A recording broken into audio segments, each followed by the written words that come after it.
Hi everyone, this is Michael Mirdad, and it's time for another Friday Night Spiritual Insights with Michael Mirdad presentation.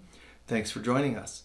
In respect to people's concerns and questions, I'm going to do another talk related to a current virus going around the world, and I'm going to be brief as possible with it, and probably and hopefully share some unique insights so that it doesn't seem redundant to folks. I don't want to do that either, right? So just some thoughts. I'm going to share a couple of notes from what I put on my private Facebook page. And I don't want it to be too redundant to those folks either who have already seen it, but I do want to share some of that and then some added ideas from there. Alrighty, so obviously there's a lot going around, topics, conversation, concerns, fears, and even a virus that's going around. So this is clearly a very aggressive flu virus, but it is a form of, let's say, a flu virus, and I'm not trying to give you medical or technical terms for it, but there's clearly a virus going around, and it is seemingly new to the human race in so many ways. Now, I don't know all the technicalities, and personally I'm not interested, I guess. I kind of saw this coming. One of you came up to me at Sunday service just a couple weeks ago when this was first coming around, and they said, Michael, I remember you talking about this in not just January, but November, that I already mentioned it. So the good news about that is just that it corroborates things I had said about this. I'm not trying to be right and so forth. Being a person who can foresee things, a seer, seer means like to see, but it's a seer, someone who can see clearly, a clairvoyant, a prophet, a psychic, or whatever terminology people, I don't even get caught up even in that. I just know things and have some insights as to what goes on in the world, people's lives. That's why I'm successful as a counselor. I can usually pick up on things immediately, and it's kind of nice in that sense. But it is probably the number one worst job anybody could have on this planet, to be a clairvoyant, or that is to say, a prophet or psychic for the future, a person who prophesies the future or predicts the future. Not just a psychic for working with people counseling, but I'm talking about someone dealing with global events. It's probably the worst job in the world, because of all jobs, it's the most that is a lose-lose. If what you say comes true, that's not good news, because being right doesn't feel good when people lose out. And if it doesn't come true because you've changed people or changed the vibrations on the planet, then it goes badly because they think you're fraudulent or something. So it's a pretty terrible position to be in, to make predictions. So I'm a little bit careful, and when I do it, I try to not do it with a big ta-da, here it comes, because I sort of slip things there, here and there in talks and so on.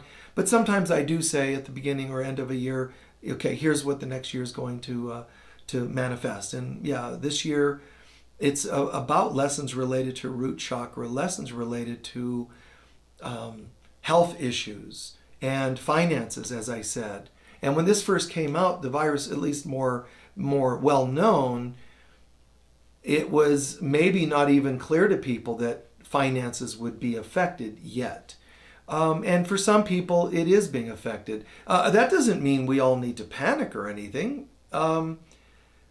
We're all going to have to find a way to work things out, work together, and that's a beautiful thing for people to have to work together and so on. It'd be great if everybody just said, this is a real calling for us to get our priorities straight. And I also added that in the prophecies for this year. It's going to be a year of health issues, financial issues, and people needing to get their priorities straight. That's at least three of the things I said. And I'm totally on that, standing by that. It's about getting our priorities straight. And, what's that going to take? I would love it to take nothing but an instantaneous choice. What does it usually take for humanity? Oh, God, drama, major loss, drama, trauma, and so on. But it's keeping people home, introspective, introverted. Good. But what are you doing at home? Depressing? That's not helpful. Pray, man, pray. Look at our Wednesday night online spiritual awakening course.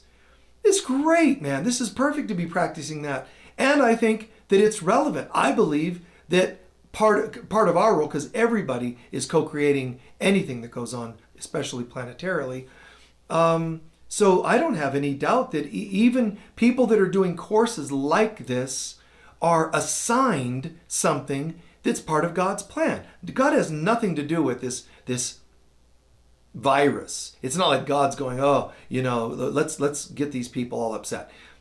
God's got other things to do, such as love, hope, trust, beauty, creativity in the highest sense. So no, that's not what God's about. But what it is about is that we have pushed things too far out of order, out of line, and there's people that profit from these kinds of things. Yes, there's conspiracies that are correct, and others that are probably correct that you guys probably have heard about. So be it. Okay, so give to Caesar what Caesar's. Let them do as they may. But as for me and mine, we will serve the living God, says the scripture. So that's what I'm about. It's like I'm just going to do my thing. Now, mind you, we all have our sensitivities. It doesn't mean I'm saying you should be completely shut down to people's needs and sensitivities. At Unity of Sedona, where I speak each Sunday, we're not pushing for having Sunday services or anything like that. A handful of people still show up. That's their prerogative. I'm going to be there filming anyway. But people are not, it's not promoted as something that people should come and do. They can stay home and watch easily. We've been online for a few years now, and one of the first new age or spiritual based centers that did this and succeeded, so we're still doing it. And it's not an issue where I'm trying to make a statement of, show the virus you're not afraid. It's not like something like that. You don't need to prove anything. This is just consciousness, man. So I'm just teaching. That's it. And some of you get it and go, wow, great. And some of you are like, oh, watch out. To each his own. And so let others do as they may. But as for me and mine, we will serve the living God. And as long as God is saying, Michael, go and teach, I'm going to go and teach. If I hear a very clear guidance, like I did predictions for the year, something that says, Michael, announce you're taking a break for a week or two, then I'll do that. I'll just follow Spirit. And you might appreciate that and you might not. You might believe that I'm doing it and you might not believe that. This is all about priorities, as I said, this year. So some of you could be tested in your priorities, whether you like me as a teacher, like what I do as a teacher. It doesn't matter to me. I still have to keep pushing on and doing what I feel guided to do. And right now I'm going to continue doing presentations.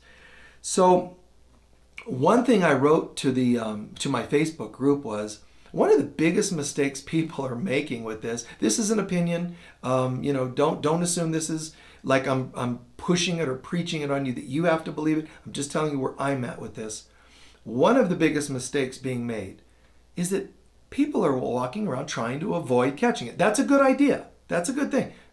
They're trying to avoid catching this virus. And what I'm saying is, don't make it such an evil force. Careful not to make it such an evil to be afraid of. It's a virus and some people pass away, but that's very slim numbers. But, and don't misunderstand this. If even one person passed away and it was your loved one, you would care a lot. So just because I see a lot of people saying, oh, well, only a small number have died. Well, if it was somebody you loved, you would care more about that small number. So I'm totally sensitive to that number of people, even though it's a small ratio, compared to the people that have had this. What I'm saying is, you run around being all afraid because you're trying to, and I'm emphasizing the word, avoid catching it.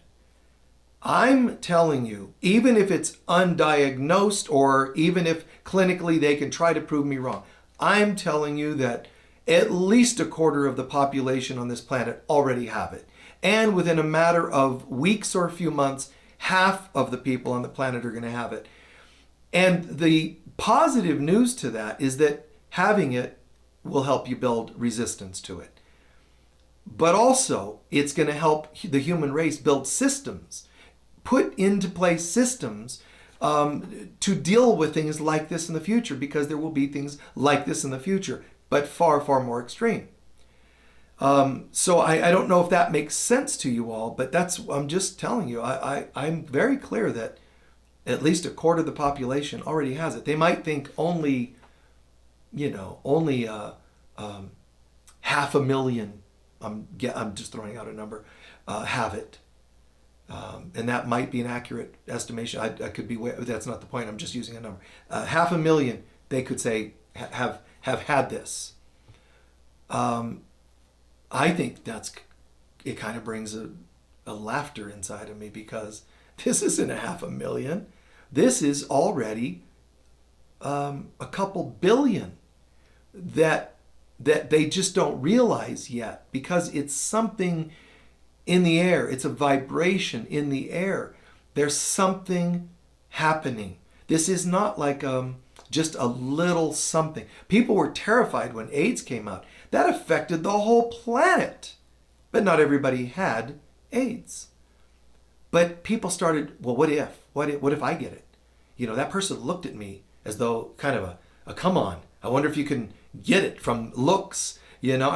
People went into paranoia, and they're doing it here. But don't be paranoid. Take precautions if you like. No problem. You catch it, oh my God, don't like start writing your will. You should have already written your will. And please, as an aside, please make sure that you have your house in order for any future event. Please don't let your household and whatnot go into the hands of fighting relatives. Put it in your will if you have a will. This is just an aside. If you have a will, put it in your will that if anybody contests the will, they're out of the will. I think that's one of the most brilliant things Michael has ever come up with. And I've advised it to a couple of people, and they've done it, and it's brilliant. And I mean that playfully, but it's a great idea. Do not enable, promote, allow, endorse, tempt people into fighting about things like that. Come on, It's like the people with the virus and fighting over toilet paper. It's like, you got to be kidding me. So don't allow that, and don't let it just be surrendered to the government or whatever, because they'll confiscate everything if you didn't put it in order. Put it in order, man. Put it in order, and take care and share, in whatever way feels right. I think that's just a beautiful thing. So take care of your practical things like that, but also health-wise. Take care. If you feel staying at home is really great, then great. If you are at home resenting it, fearing it, like, oh my God, I better seal up the windows because through those cracks, this thing might come in and get me. You're already sick somewhere else in your body to be that afraid of the proverbial what ifs, So be careful. But like I'm saying, people don't realize that it's out there, and it's going to need to get into people's systems to bring it about more, to spread it more. I don't want to use that phrase, but to allow it to build an immunity in people's systems. So even if it's undetected, it's going to need to be, you could say, experienced. We have to experience it spiritually as a test as to what we're going to do. Succumb to fear, be prayerful, knowing who we really are. There's all kinds of deep spiritual and psychological tests here. But, that's going to happen. And if this passes, they'll get a bit of a grip on it. It'll have other waves that are going to come back, another prediction, but other waves of it that are going to come back. How horribly, how extremely, depends on how people handle this first wave. Generally, I think people are doing okay. I've not been in the stores, and I'm not claiming to have everything down perfectly. So I know some of you have had challenges, and if you're in a big city, maybe it's very extreme, and I'm sorry for that,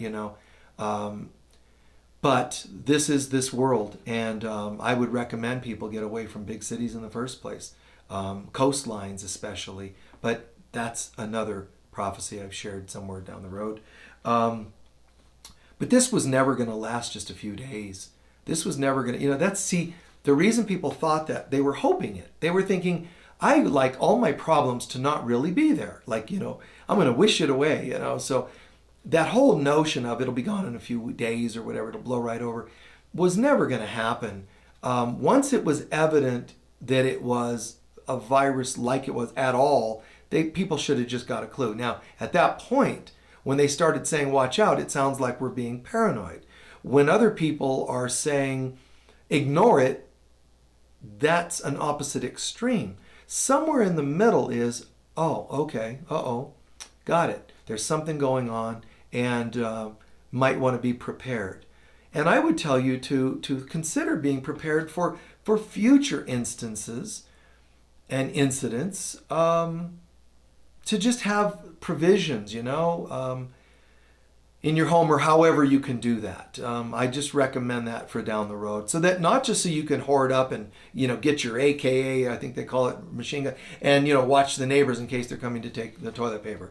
I'm talking about so you can also share with people in need. I mean, that's what I would do. It's almost impossible for me to think otherwise.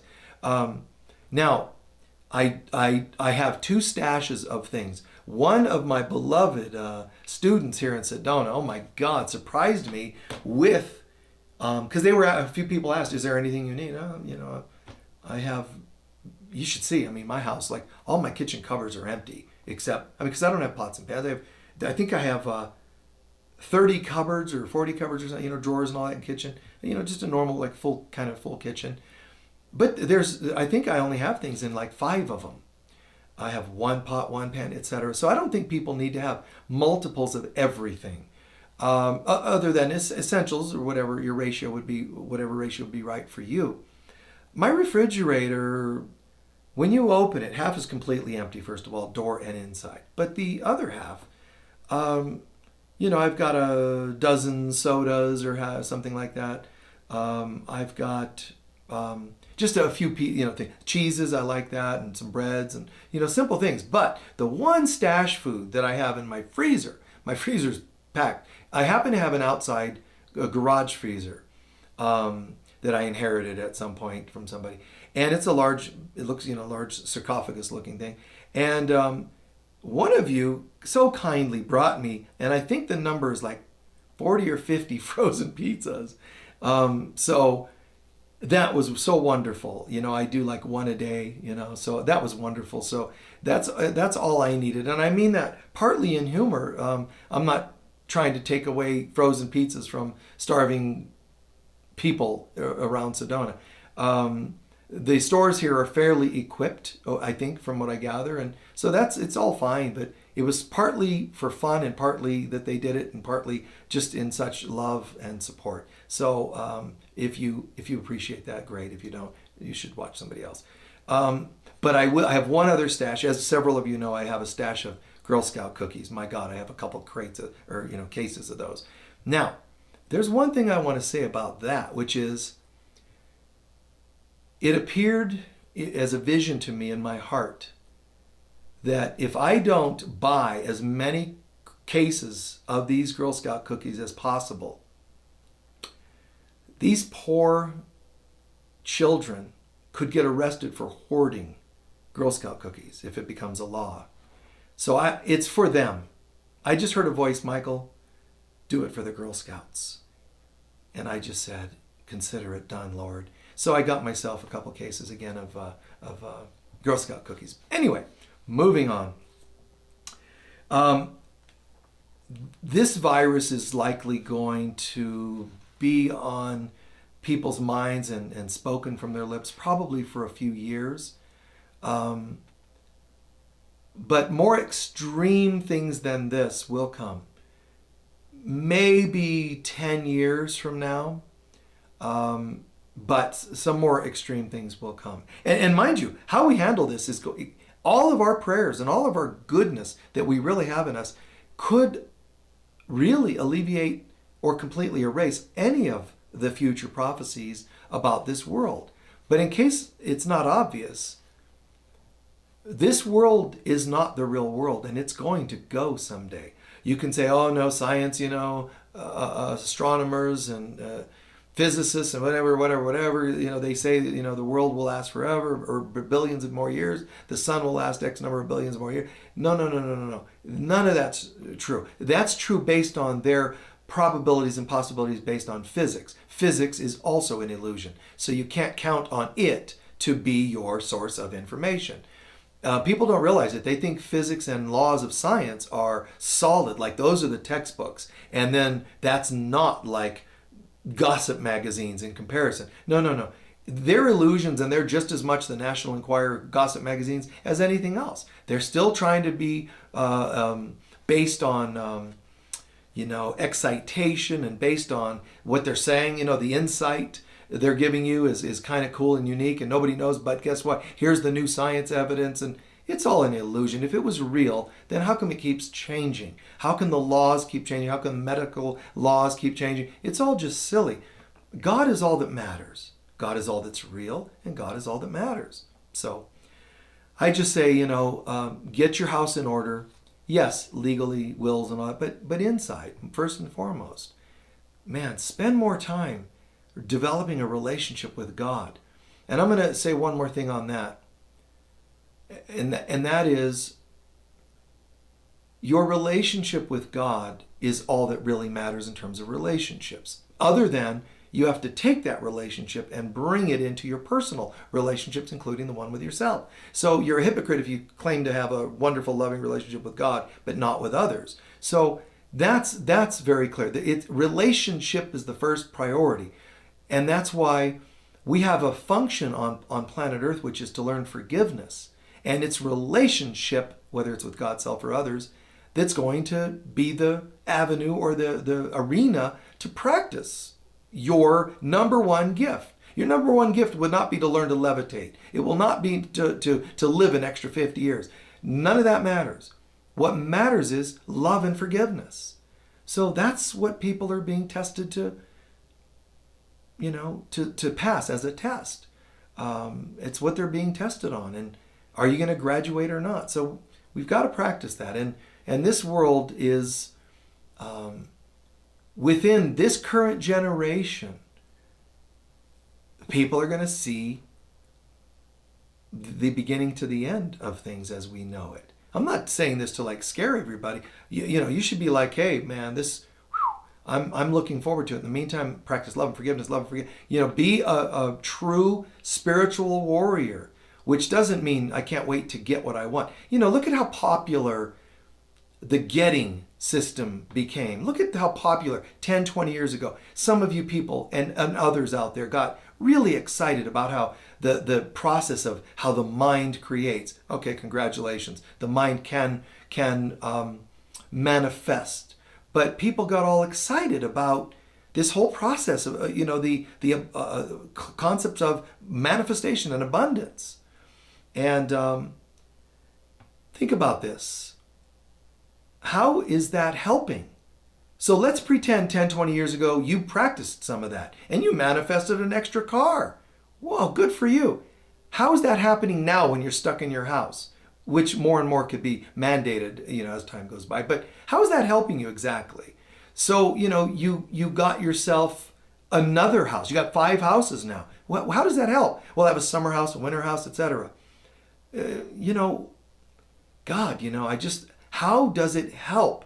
All the things we have, I'm not saying they're bad, but I'm saying that they mirror what we're about inside. And if all you've done is accumulate thoughts, emotions, or objects, you really still don't understand it. Well, I used, the power of positive thinking, and that's not positive at all, because it just becomes more of the dross that has to be burned off. You can have stuff. Don't be attached to the stuff.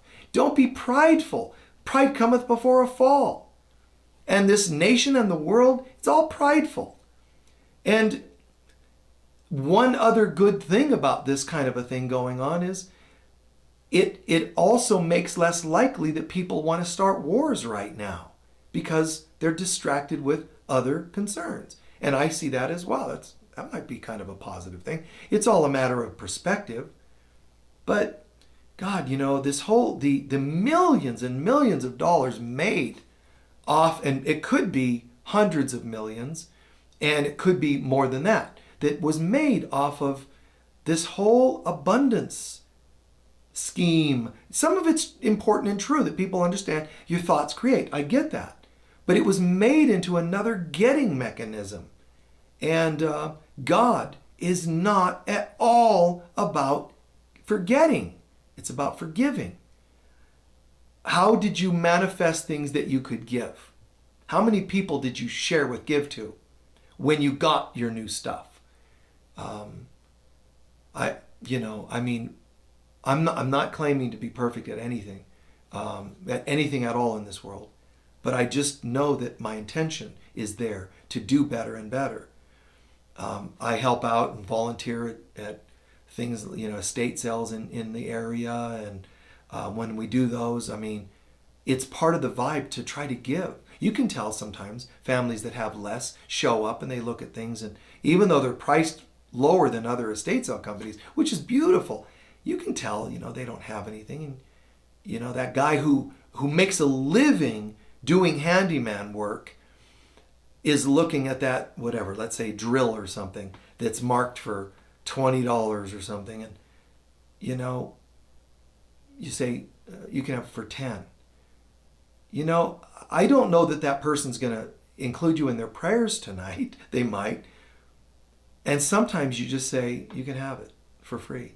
You can make a difference that will never go away in people's lives, even if it's not conscious in their mind all the time.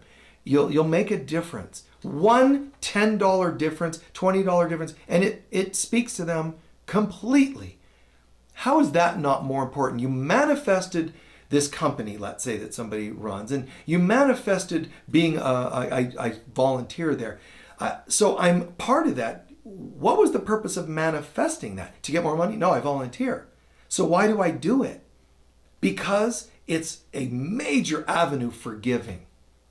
And I just think it's wonderful. I just think and I'm not trying to brag on it. I'm just saying, it's just cool to find ways to give of what you can. I'm not saying, give of your energy that you can't afford to give, just to give how you can and when you can, as I've said many, many times. You guys probably, bored of hearing that so often, but,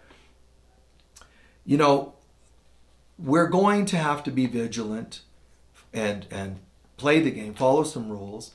I go out, I'm not interacting with a lot of people, in respect for a lot of people, but I'm running some errands, taking care of practical things each day. Also staying here, I just have quiet time. I'm alone here, just quiet and prayer, meditate. My alarm on my phone, I figured out how to set an alarm for the first time in my life.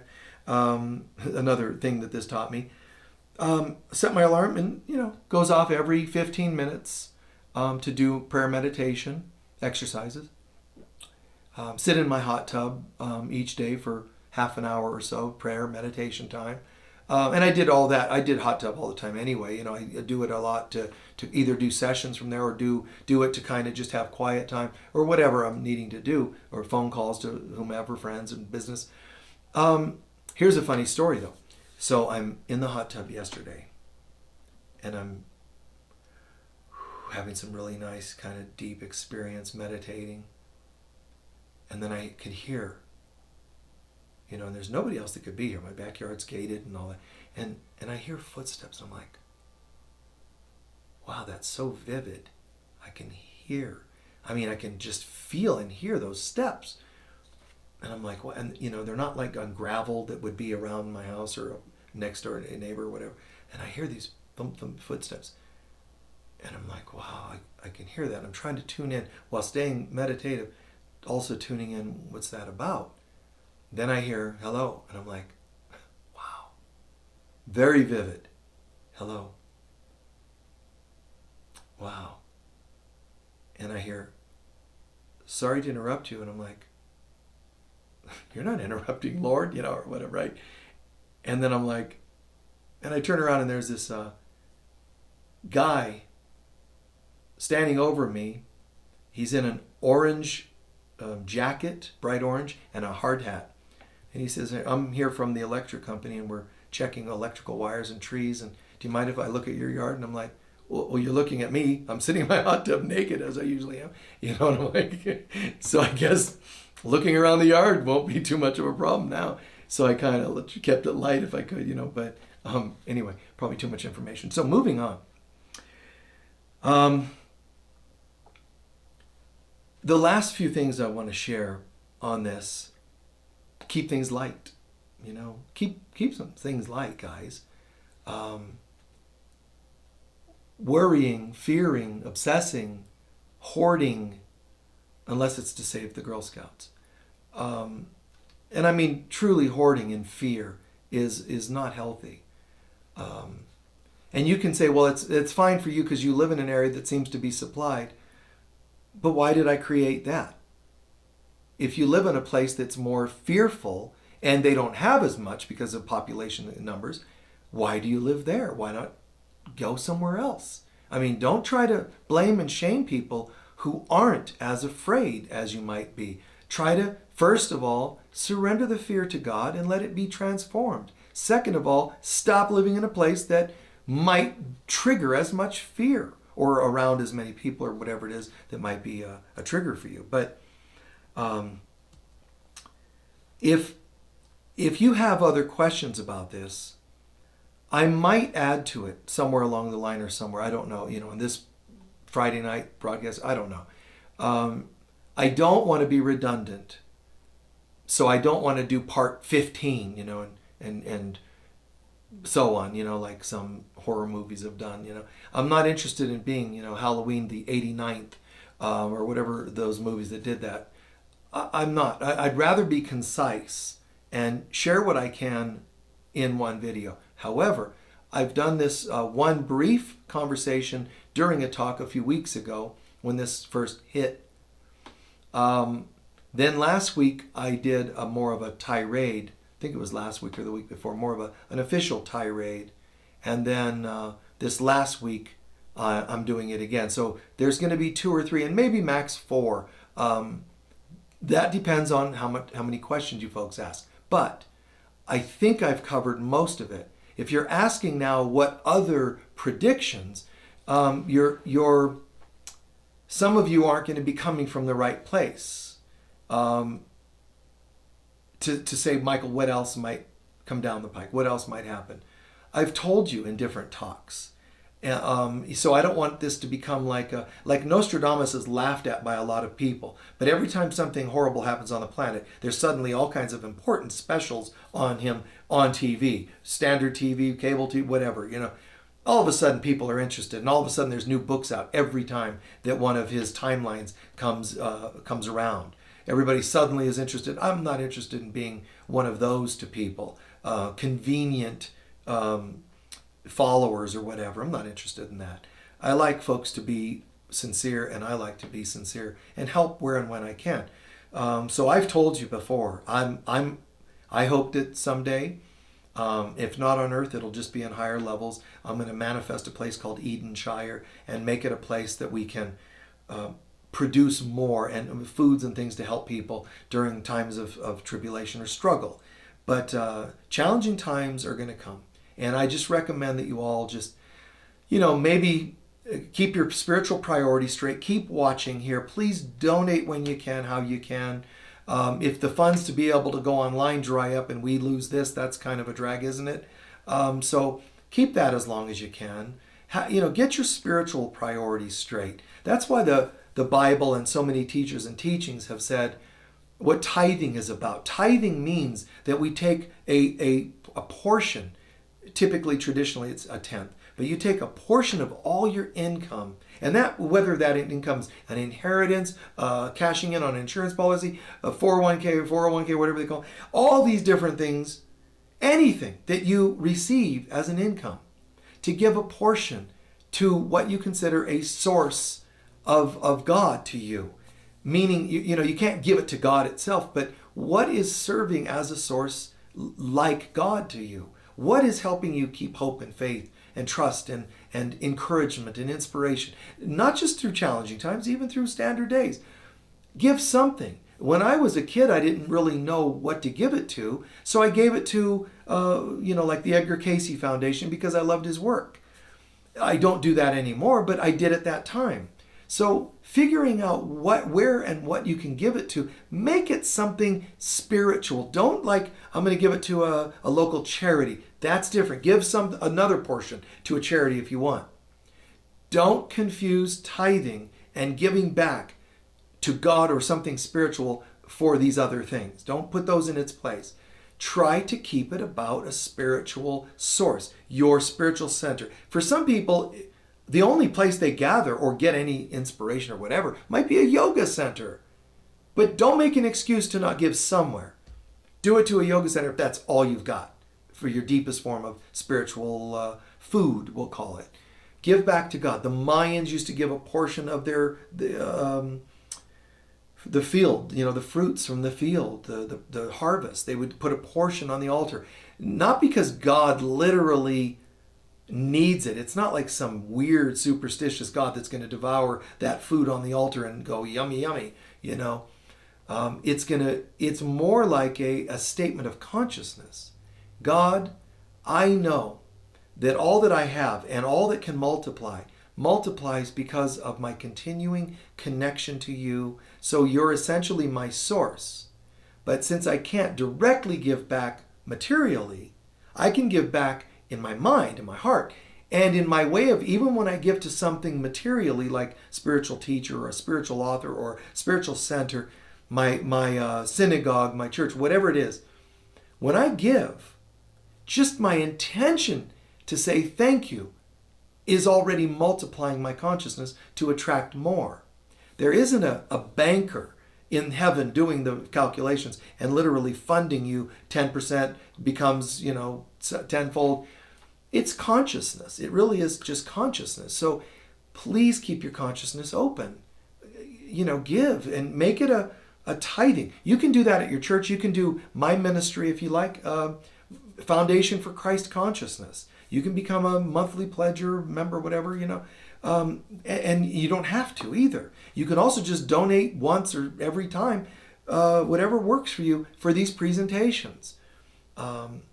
As I receive, I have, a team to pay and help out, and all the technologies and the ads that we have to run to keep this seen, because the social media looks like it's free, but if they see you having a lot of viewers, they will start shutting you down and keeping people from being able to see you. Why? Because they want you to go, I wonder if they want money. They don't always overtly say it. So what they'll do is just sort of shut you down, which has happened to us. And then we throw some money at them and they, coincidentally, we're back online again, So it's kind of strange, but that's how it works in this world. So render to Caesar what's Caesar. So render to God what's God's. And so thank you. Help us in any way you can. Great. And also your prayers and your trust and your support, your kind comments. It really feeds. If you gave me $1 million and yet hated me, it wouldn't be worth doing the presentations for even $1 million. I mean, it wouldn't make sense. The positive thoughts, comments, that you're getting something out of this, that this is helping you. A lot of you have said that this is really helping you get through these times. If I could, guys, I would be online 24/7 to walk you through and help you feel supported in it. But you're also supposed to be getting that in yourself. That's why Jesus himself said, I have to go because I need you to get what I am about in your own hearts and not just by having me around. So, it's supposed to be something for you and I to integrate into our being, all of our good things that we learn, that we gather, that we gain, and the lessons we gain from challenging things. So if you're struggling a lot and you really need someone to reach out to, you can always call, book a session, or if you just have a quick question or something, post it on our group or whatever. If you're not in our group, you're welcome to get on it, the Friends of Michael Mirdad private Facebook group. If so, then do so. You could join that or just post it here, and maybe other people in the group or watching can be supportive to you, because you deserve to be supported. You're on earth in a place that you're what A Course in Miracles calls you're exiled away. You're exiled away from heaven, not by God's hand, but by our own doing. Adam and Eve, as the story goes, it's not like I'm telling you it's all literal, but Adam and Eve, the story is about biting from the tree of judgment. And so therefore judgment meant they couldn't live in paradise, because you can't live in heaven with judgment. So our job is to practice forgiveness. So practice giving and forgiving in every way you can. And you are going to contribute more to this world right now by forgiving every disturbing thing you hear and see, every little clench of the stomach when you get tense, every news flash. Don't condemn them for promoting such fear. See it and go, whoa, there's another person I'm going to forgive. One more judgment of mine that I'm going to forgive. Keep using forgiveness to dismantle all the stuff that's coming up, and then it won't have to come back again. Honestly, that's how this works. It's all about consciousness. So thank you very much for your time. I pray you got this and that you're doing well through these times. I'm here in whatever way I can be. So reach out if needed. And like I said, reach out to each other and be there for each other. Don't forget that. You can watch us still. I'm going to do live presentations on Sunday at 10-ish, 10 or so, 10:15, every Sunday. You have to ask for notices, but some of the social media companies aren't doing that as much anymore. But try to get on my mailing list. Go on michaelmirdad.com, and that's my website, and sign up for the mailing list. That's one way to be kept posted. You'll get articles and cool things like that, reviews of other videos we've done, so it's all free. We do a lot of things for free, like these presentations. We get donations, and that's great, but we don't charge for this. We don't charge per se for Sunday, but people can donate. So my newsletter is free as well. So thank you very much for any support you give. Keep the faith. You're a child of God. You're a holy, holy child of God, made in God's image, and your job is not just to hide away and fret. It's to make a difference. That is to say, bring more of God into a world that seems to lack it. And that's called being a miracle worker. So from one miracle worker to 8 billion, let's do our job. All right? God bless. We'll see you. Bye-bye.